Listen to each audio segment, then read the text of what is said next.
some things. For those of you who are slowly joining us, we're going to give it a while because it's not 9 yet. And of course, people will only join at 9 ish. And it is Raya time, and a lot of people are still on holiday, I know. So, the last thing you're thinking about is, sustainable smoke-free cities and communities, maybe. But anyway, today's topic is about sustainable smoke-free cities and communities, one step at a time, and how we can actually make that change. Again, Selamat Hari Raya for those of you who are celebrating Raya. I've got a very knowledgeable guest with me today. But again, it was a World Health Day last month, and we're leading up to World No Tobacco Day at the end of this month. And it'd be very interesting to hear the perspective from our guest today. Okay, we'll just wait for a while again until maybe it's 9ish and 9:01 perhaps. I'll give it a minute for people to join us. And of course, if you have any questions about what we'll be discussing today, please feel free to put that into the page, and then we'll try to address that as much as possible. And given the time that we have, and of course, what we're going to do. Is there are a couple of things that I like to know a little bit more about, and the whole concept of harm reduction, the whole concept of addiction, right, and all that. So let me just introduce my guest today. Associate Professor Sivakuma Thurairajasingam is Associate Professor, Practice in Psychiatry and Head, Education of the Clinical School Johor Bahru. Dr. Sivakuma joined Monash University, Malaysia, as a lecturer in 2006. He obtained his MBBS from the University of Mangalore in India in 1994, and then went on to complete his master in medicine and psychiatry in 2002 at University Science Malaysia. He's served in the medical field for the past 10 years at the Kota Bahru General Hospital, University Science Malaysia Hospital in Kubang, Korean, and Hospital Permai. He previously served as head of the Substance Abuse Unit, Hospital Permai coordinator of the Psychiatry Research Unit at Hospital Permai, and also as the state coordinator of the National Methadone Maintenance Program. His special interests are in the field of psychiatry research as well as drugs and alcohol treatment research. He's involved with Year 3 and Year 4 teaching of the medical program at the Johor Bahru campus. And as I mentioned earlier, it was World Health Day last month, and we're leading up to World No Tobacco Day at the end of this month. And so, thank you, Prof. Doc. With all your experience and all that, very interested to hear. And of course, we were chatting before this, and there were a lot of interesting stories you shared with me, and a lot of things um, that is, that we cannot just look from the surface, but we need to get a little bit deeper. But perhaps you can start with us sharing what addiction is and how it connects back to psychiatry. Sure. Thanks a lot, Freda. I'd like to wish Selamat Hari Raya to everyone listening. And I don't think it's going to be knowledge from me. I think it's going to be a sharing session. And maybe I've been in the field for the past 10, 15 years, starting off with treatment of heroin addiction, amphetamines, and then going into non-substance addiction.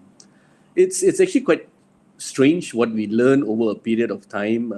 Initially when you start off in addiction, you thought that the entire problem in addiction was the drug, right, and the substance that people use. But over a period of time, that you find that the use or the abuse of the substance is only a small part of addiction. Well, it's a huge part of addiction which people don't look into. And so when policymakers actually make decisions, they should actually look at the other aspects of addiction. Now, when we talk about addiction, and your question would be, why would people actually get addicted? Now, there are multiple changes that actually takes place in addiction. One is, of course, one that people see, and that's quite clear. That's the external thing, is people's behavior. So the belief from those days were that, you got yourself into this problem. Right. So you chose to take the drug, you chose to buy the drug, you chose to keep with the drug, and that's your problem. But what people don't see are the changes that takes place inside. Right.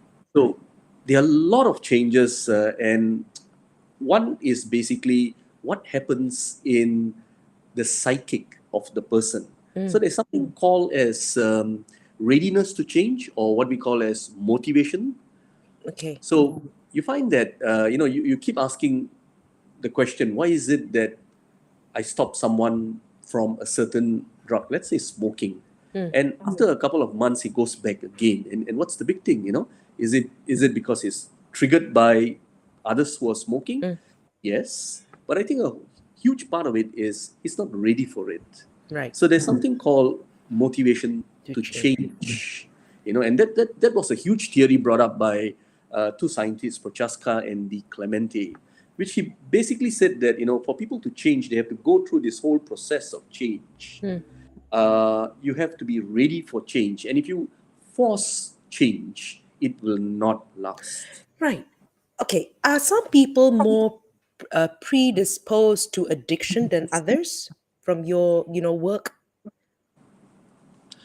Well, when we look into predisposition, well, I think one that actually stands very high is genetic. So we have enough evidence to show that certain substances, yeah, especially when you talk about alcohol. Right. So if you have alcohol addiction or dependency in the family, Right. there's a good chance that it may be it may be a triggering point for children to actually take Right. up alcohol and have problems with alcohol. So that's one, that's more of a biological trigger. There are a lot of psychosocial triggers, like, for example, one is illnesses or depression. Some people Right. use drugs to treat themselves. Right. We're talking about cigarettes, and if you actually walk into any mental health facility, you'll find that the rates of smoking are extremely high. Now, people ask why. Why is it so high among people with a mental health problem? One is nicotine does increase neurochemicals in the brain and makes people feel good. So Okay. it's using cigarettes as self-treatment. Okay. So this whole thing of motivation to change, um, is it really mind over matter? And what I mean by that, is it, like in terms of addiction, is it different when you're addicted to nicotine as opposed to alcohol? Is it, more difficult to let go of certain types of addiction, different levels of addiction, depending on what the substance is? Yeah, I think that's one fallacy that most people make, and they say, "Oh, it's only cigarette, what alcohol's worse, amphetamines are worse." But little do people know that nicotine is the most dependable substance in the world. It's the Right. most addictive substance in the world. It's number one, Right. nicotine, even before alcohol or any other substance. Wow. Okay. Yeah. Now, I want to ask you this because this is a fairly new term that I've come across, right? Oh, okay. Before that, now, okay, for people who are addicted to nicotine, right? Still back on that before I go into the whole concept of what harm reduction is. Isn't cold turkey the best solution? What has research shown? Because I've seen people also say, I've quit cold turkey, and does it stem from the motivation to change? Yeah, I think most probably there was one more point that I should have said, that it's not all motivation. Now there are some changes that takes place in the brain, Right. and that's been evidenced by the National Institute of Drug Abuse in America, NIDA. And what they found, that over a period of time, the longer you are on a substance, there are certain changes that takes place in the brain cells, receptors, and this is the technical term for it is neuroadaptation. So they Okay. adapt to the drugs. Now, a huge number of people readapt back to normal when you stop it, but there's a Okay. small percentage that cannot. So coming back to that question, is it mind over matter, the cold turkey? Mm, I'm going to say that some people can and some people can't. Now, okay. in line, I've seen some people who manage it very well, who just stop cold turkey and never get back to smoking at all. Right. But there are a group of people who just can't do it. Right.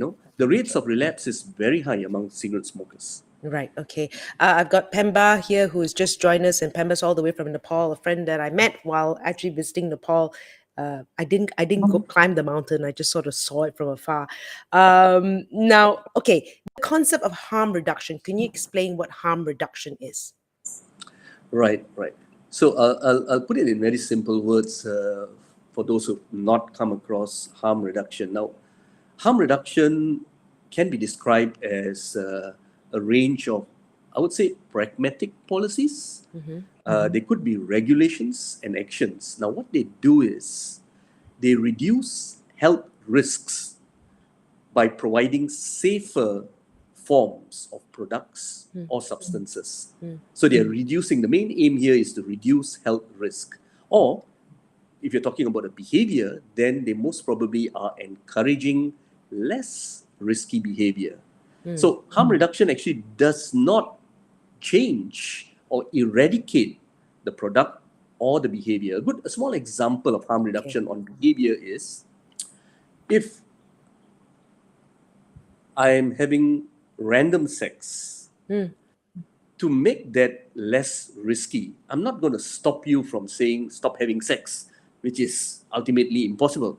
But I'm going to say at least wear a condom, you know? Right. Right. And the practice of using a condom is a very early habit of harm reduction. Right. So there are two pillars actually, Freda, two pillars of harm reduction. We're talking about social justice, that everyone is equal, and human rights. I pick. I'm not told what to do. I pick among alternatives of better or safer products or behaviors. Right. Okay. Now, policies, whether in this country or around the world, right, have tried to say, let's remove this completely. Let's remove all these kind of things that will lead to addiction. What is the danger of that? And have some countries sort of, done well in terms of coming up with, the policies that actually work? Well, some risks that you face when you say, let's stop it, let's take it away, let's ban it is, well, I think the simplest or the most common one is one, you flourish the black market, Okay. you totally flourish the black market. And that's what happened, I think history is there for us to learn from, and we should actually learn from history. Right. Uh, we came from a zero tolerance country when we talk about heroin and other drugs. And it was always zero, nothing at all. We're not giving you anything, let's stop it. And we ran into huge problems. At the turn of the century, our numbers of newly detected or diagnosed HIV cases was so high that we needed to bring in harm reduction practices. Right. So that's a huge thing. So that's one, you flourish the black market. Number Right. two, when you say no, you're losing a lot of trust and people are getting scared and you chase people away. So you're going to always create this hidden population. So let's say if you say no to cigarettes for a group of people below a certain age. Now, those of you who don't realize the numbers of smokers who are below 18, this is from a survey, a national survey that was done, an annual screening program. We stopped it during COVID. But in 2018, we had around 6,000 plus. Right. In 2019, we had 13,000. And in 2020, we had about 12,000 plus. And these are basically a survey. Okay. We've got children who are smoking children who are smoking e-cigarettes amounting to about 62,000. And Wow.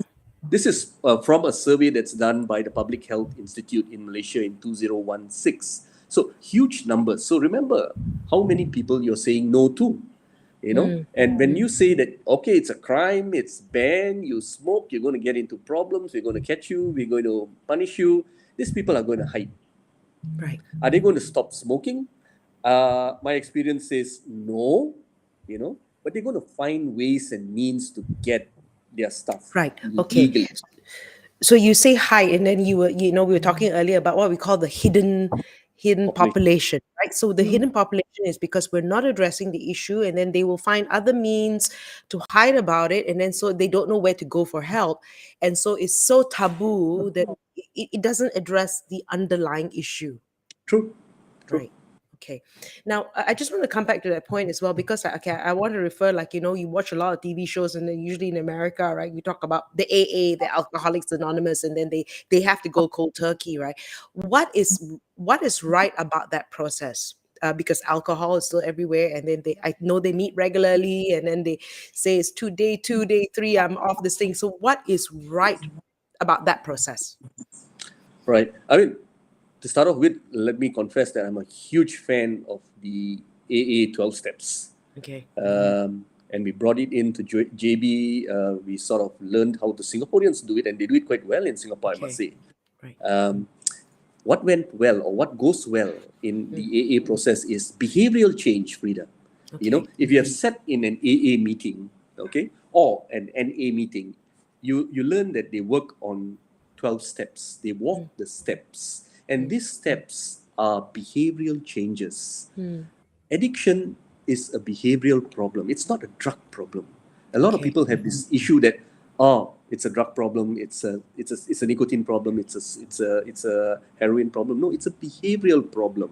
Right. You've got to change the behavior, and that's why people keep relapsing. You stop the substance, but you don't do anything about the behavior.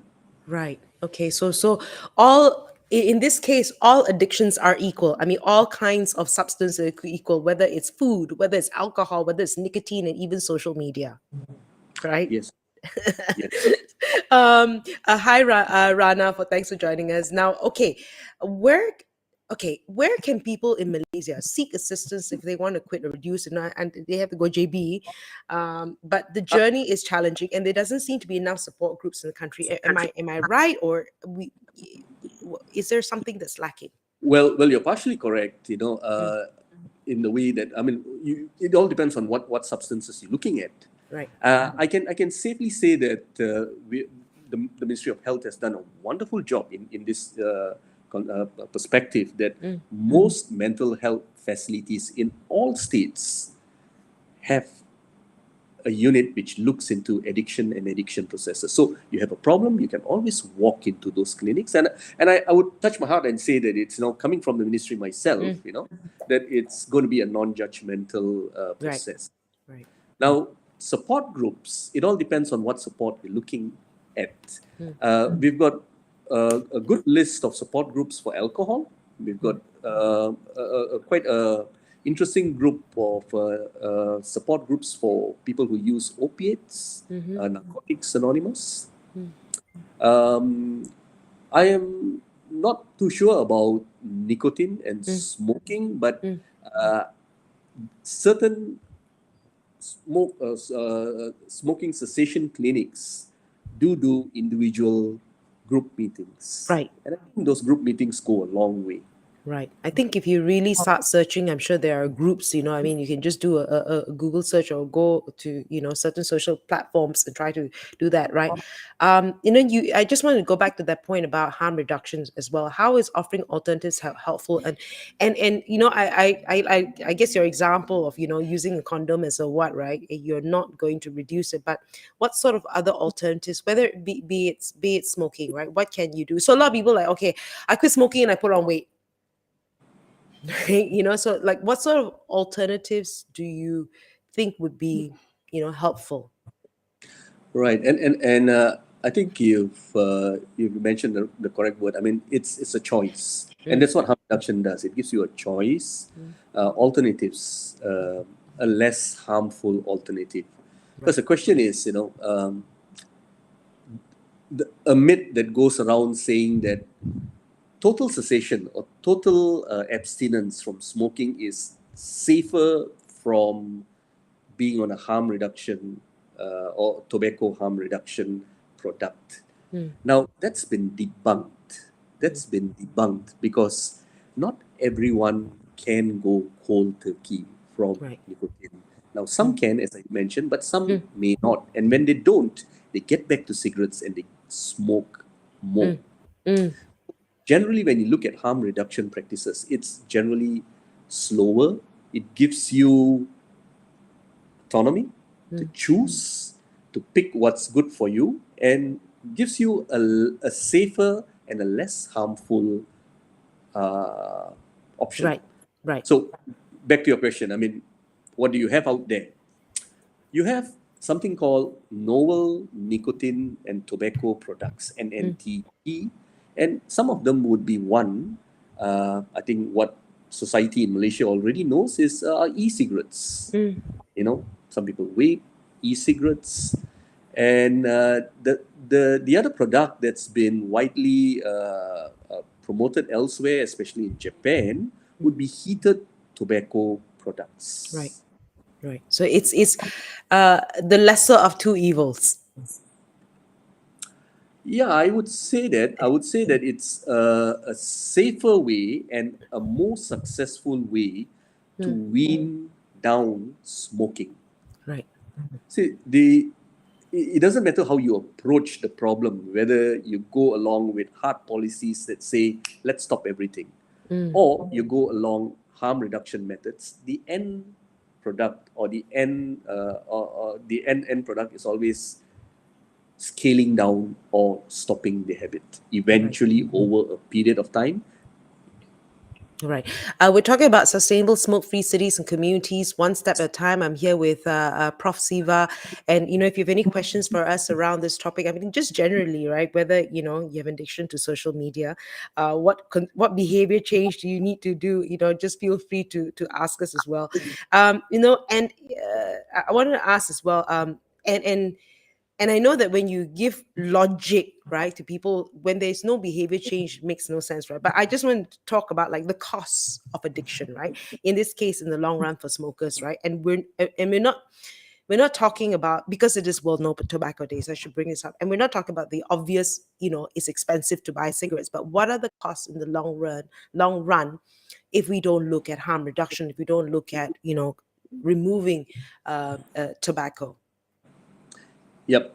And that's the reason why I would say, Frida, that when we look at the nicotine problem, I mean the tobacco problem, the smoking problem, we need to do it correctly.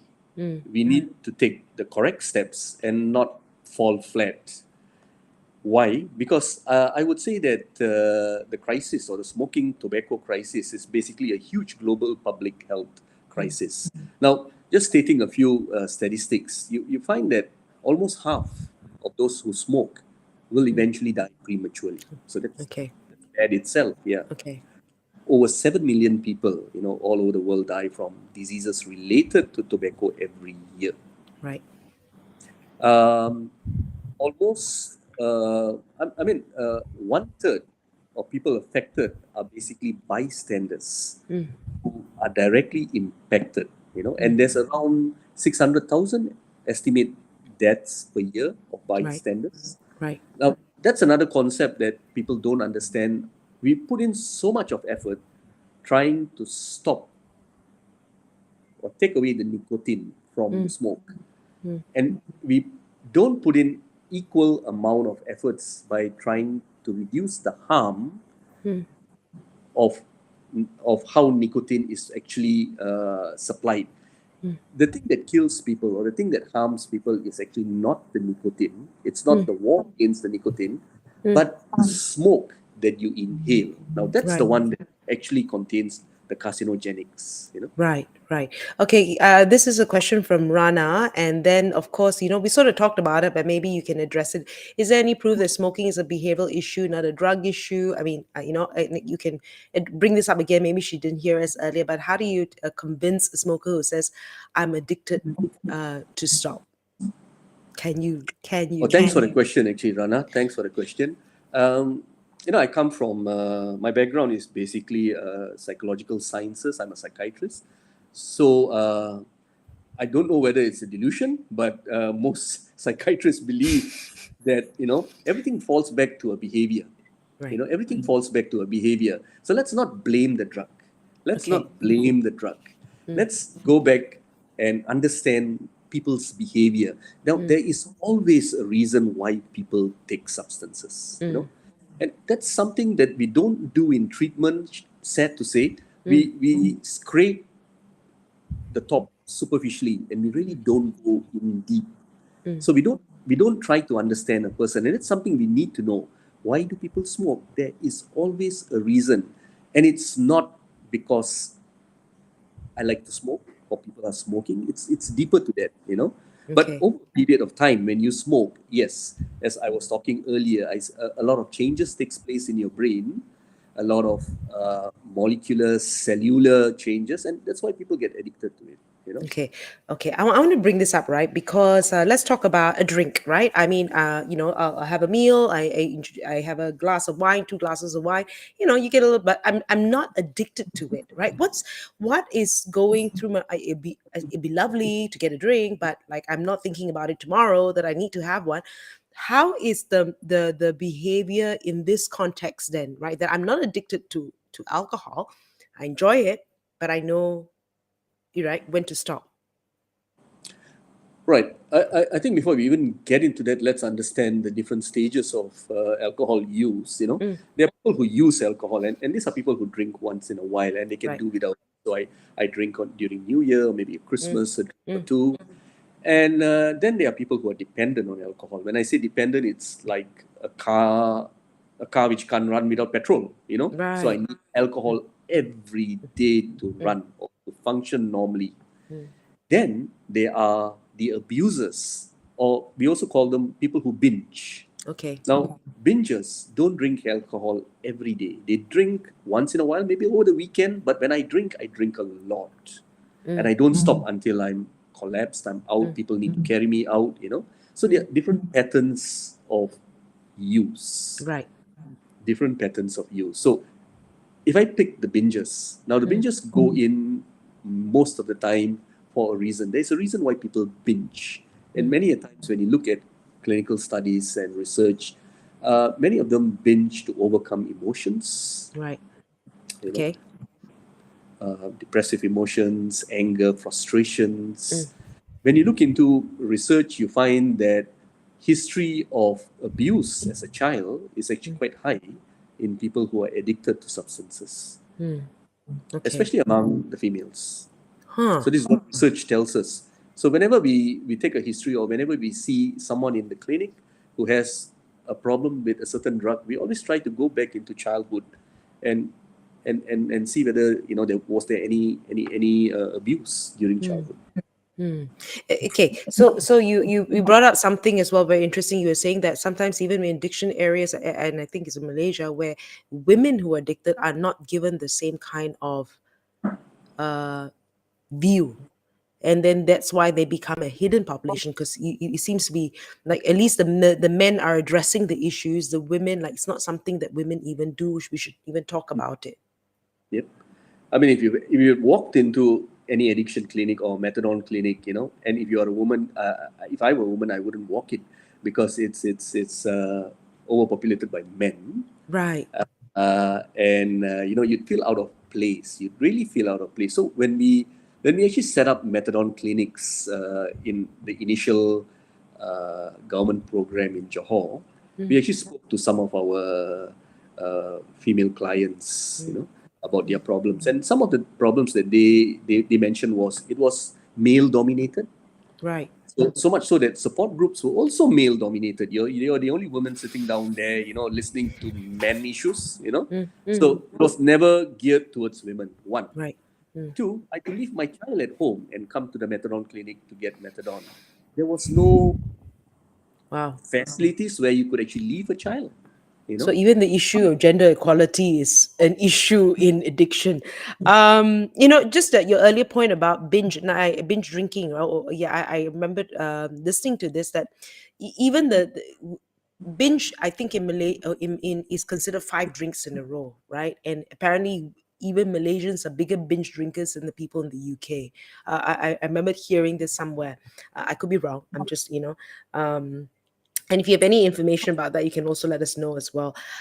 Okay, now I want to ask this question again. If anybody has any questions around this, please feel free to ask us. And how can we then collectively work towards sustainable smoke-free cities and communities and develop good health and economic growth for the nation? Your perspective, Prof, on how we can actually progress one step at a time. Right. That's a tough question, actually. Yeah. That's a really tough question. I think countries have been struggling to find smoke-free places, and Mm, communities. Some of my thoughts working in the field over a period of time, I feel that my concept has always been uh, forcing things down people's throat never worked in addiction. It never worked for us during the opioid pandemic. It never worked at all.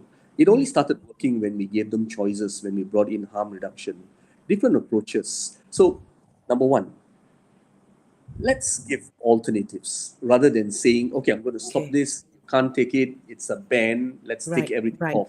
Let's give alternative, but I'm talking about safer alternatives, Right.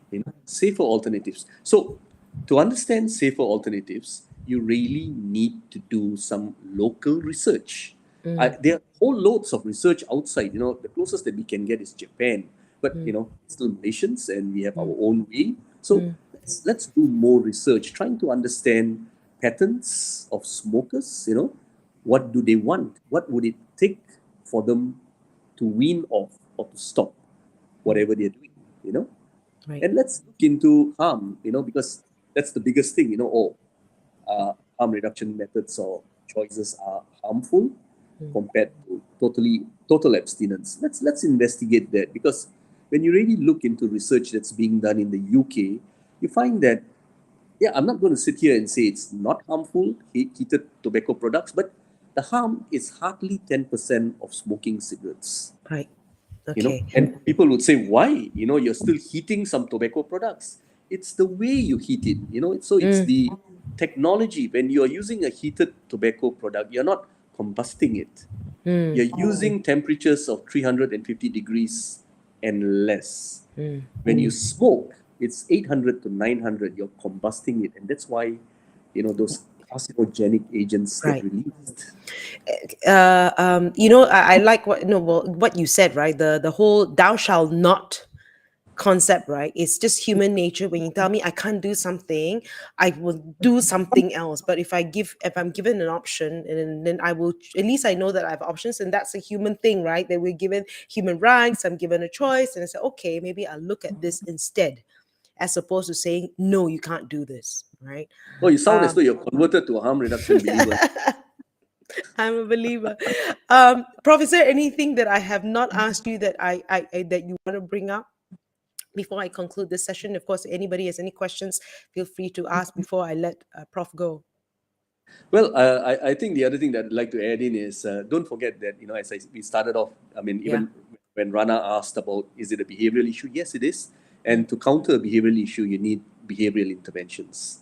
So Right. you need psychological interventions, Right. and that should be put in at all clinics that you have.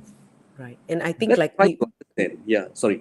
yeah, so you're saying there, and there's help, there's psychiatric help, there's all that, but I think first and foremost, right, the motivation to change, right? Yes. And that Yes. stems from the individual of a motivation to change. If you don't have that, all the Correct. psychiatric help also cannot tolong, right?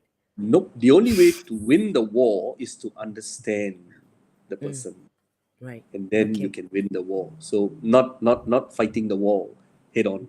Right. It's by Okay. understanding.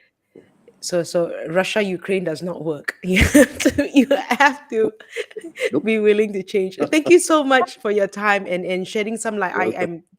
I've really learned a lot as well. And of course, I guess you guys, if you listening to this later, you can still put your questions down, and I'll make sure that I'll pass it on to Prof, and we'll try to address it virtually. With okay, we've got a question now. See, like that. Say, Doc, okay, this is Pranesh. I have been smoking for the last 8 years. What and how can I change this? And I I guess we answer this, right? And then, okay.